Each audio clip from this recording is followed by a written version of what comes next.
दोस्तों नमस्कार। आज बात करेंगे जो 12th बैंक विद रिवीजन हुआ है, यानी कि किसी प्रकार से हो पाया है भाई साहब, भारत सरकार की कृपा से, वित्त मंत्रालय की कृपा से, नहीं यूनियन की भी काफ़ी मेहनत से, मतलब काफ़ी जल्दी हो गया। तो अब उसमें भाई साहब सरकार ये चाहती है कि इसी महीने सबको भुगतान कर दिया जाए। भाई चुनाव भी सर पे है, कोई बुरी बात भी नहीं है, देना है यह है, बैंकों को चाहिए भी। बैंक क्या चाहती है कि हमारा प्रॉफिट लॉस का मामला जो है इतना न गुज जाए कहीं, वो जैसा भी है उस चक्कर में। लेकिन भारत सरकार चाहती है कि भाई दे दिया जाए। अच्छा, इधर क्या है, पेंशनर्स को देने की स्थिति तो सबसे बड़ी खराब है। एक तो पेंशनर्स को मिला क्या है भाई साहब, कुछ भी नहीं मिला है, मूर्ख बनाने के अलावा और इंसल्ट करने के अलावा। यानी कि ये जो एक्रेसिया है भाई साहब, ये जो हज़ार रुपया लोगों को मिला है, अरे वो कैलकुलेशन आप देख लीजिए, किसी को 1000, किसी को 1200 रुपया, मतलब ऐसे ही मिला सबका है। मैं एक बार वीडियो डाल भी चुका हूँ और आप अपना कैलकुलेशन करके देख लीजिए, वो भी उनको कब मिलेगा, मिला भी किसी को नहीं। तमाम कमर्शियल बैंक्स ने, जिसमें हमने बताया था Punjab national bank, Canara bank, central bank, bank of Baroda वगैरह वगैरह, इन सब ने अपने यहाँ कह दिया कि अभी कर दिया जाए, एम्प्लॉइज़ को, जो भी वर्किंग एम्प्लॉइज ऑफिसर्स हैं इनको दे दिया जाए और एरियर भी दे दिया जाए। अच्छी बात है भाई।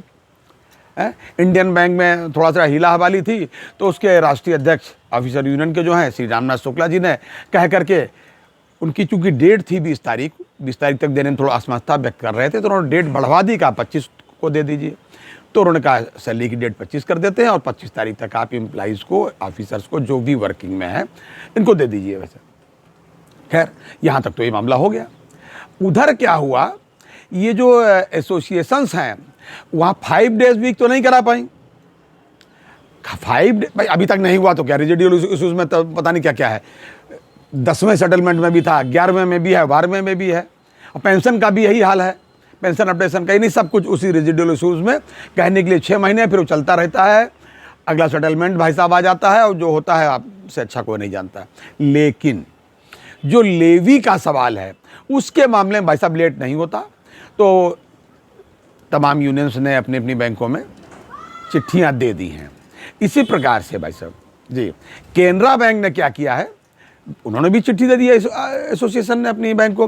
बैंक ने 19 तारीख को, यानी कि कल, एक सर्कुलर जारी किया अपने बैंक में कि एसोसिएशंस के रिक्वेस्ट आई हैं, और रिक्वेस्ट में ये लिखा है एज पर ओल्ड प्रैक्टिस, ठीक, के अनुसार ये परसेंटेज भी सामने लिखा है कि इतना परसेंटेज दे दिया जाए। बैंक ने तो ये सर्कुलर करके बताया कि साहब आप जो है, यानी 19 को सर्कुलर किया और कहा 20 तारीख की शाम 5 बजे तक अगर कोई आपत्ति है तो बता दीजिए, नहीं तो फिर जो है हम दे देंगे। मतलब आपको सोचने समझने का भाई साहब कोई मौका नहीं। पोर्टल आपने देखा तो ठीक, नहीं देखा तो तुम जानो। बहरहाल इतना ही पूछ लिया, बड़ी बड़ी कृपा की। इस पर जो हुआ है, क्योंकि आपने काम धाम जितना किया भगवान मालिक है, पीठ थपथपाने की बात अलग है कि साहब बड़ी जल्दी करा दिया, स्ट्राइक भी नहीं किया। अरे भैया चुनाव ना होता तो भगवान मालिक था जी। इसको डीएफएस की कृपा मानिए, भारत सरकार की इच्छा मानिए, चुनाव की वजह मानिए मुख्य, डीएफएस भी और सरकार भी तभी है। आप बहुत ज़्यादा खुश ना हो, ये उनकी वजह से है। ऐसा कर्मचारी और एम्प्लाई, अधिकारी जो वर्किंग में है, ऐसा वो कह रहे हैं।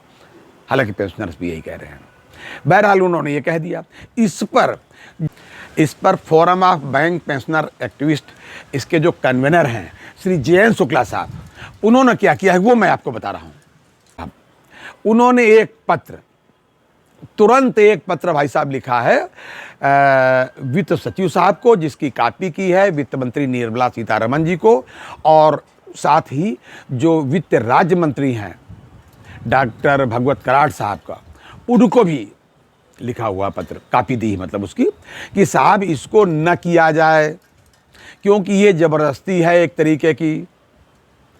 अरे भाई अगर इतनी ही जल्दी थी करने की, ये जेएन शुक्ला साहब ने लिखा, मैं उनका पत्र डाल रहा हूँ, अगर इतनी ही जल्दी थी तो आपको ये मांगना चाहिए कि जिसको जिसको देना है वो अपनी कंसेंट अगले दिन तक दे दे, तो इसको अनाधिकृत तरीके से न दिया जाए। ये उनका कहना है, ये मेरा नहीं कहना है, ये उनका कहना है। जो कहना है वो पत्र मैंने डाल दिया है, आप देख लीजिए वैसे।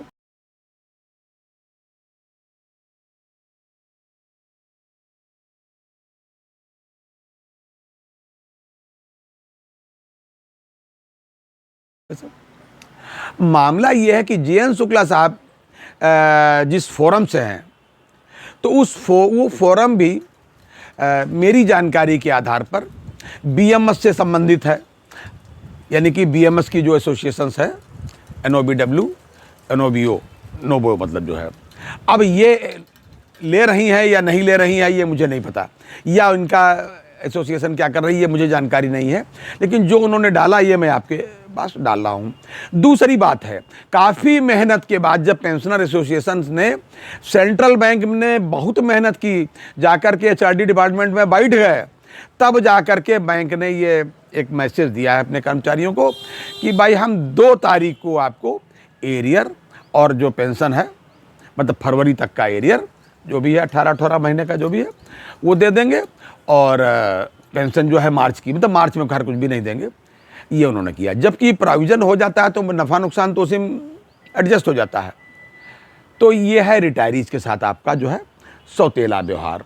और ये तो फिर भी सेंट्रल बैंक का मामला जिन्होंने कह दिया, अभी अन्य किसी भी बैंक की सूचना मुझे पेंशनर्स के मामले में प्राप्त नहीं हुई कि वो उनको बढ़ा हुआ जो भी भिक्षा वाला एक्सग्रेसिया और ये पेंशन दे रहे हों।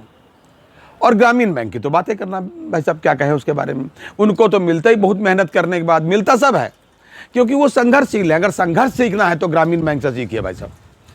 उनके यहाँ पेंशन भी नहीं थी, उन्होंने ईमानदारी से मुकदमे लड़े, प्रदर्शन किया और अपनी बात कही न्यायालय में भी, और भाई साहब न्यायालय ने उनको जीत दी।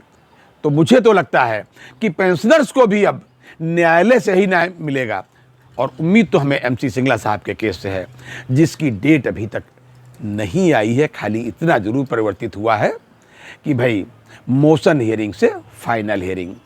तो ये था आज तक का अपडेट। अगली बार अन्य अपडेट के साथ, तब तक के लिए अपना ध्यान रखिए। जय हिंद, जय भारत, नमस्कार।